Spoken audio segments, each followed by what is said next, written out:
Valmis? Kaamera, võte! Juhin kunstilise reklaami ettevõtet.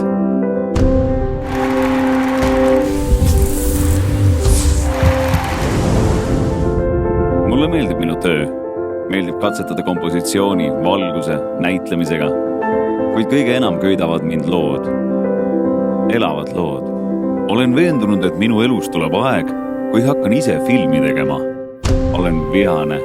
Olen enda peale väga vihane selle eest, et olin nii loll. 15 aasta jooksul ma peaaegu ei naeratanud, sest mul oli esihammaste probleem.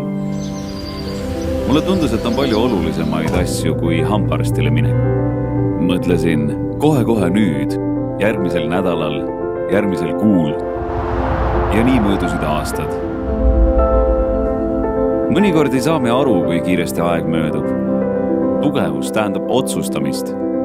Kuulsin seda fraasi juba ammu, kuid alles nüüd mõistan selle tähendust.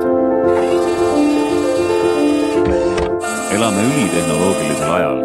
Tehnoloogilised võimalused on tänapäeval lihtsalt uskumatud. Mõnikord mõjutab see, mis tundub ebaoluline, suuresti meie elu paljusid aspekte. Kas teate? See on ju nii tähtis. See on minu olemus, suhtlemisel inimestega, minu elustiil. Minu jaoks on nii oluline inimeste poolehoidu võita. Las see olla lihtsalt mööduja või restoranis barista. Tundub, kuid just need väikesed hetked moodustavadki meie elu. Ja kui oma rõõmu tagasi hoiame, mis siis meile alles jääb? Mäletan, kui kord endale rääkisin, ära ole nii valiv. Mõelda vaid, ei tohi lihtsalt naeratada. Millal me ükskord õpime ennast armastama?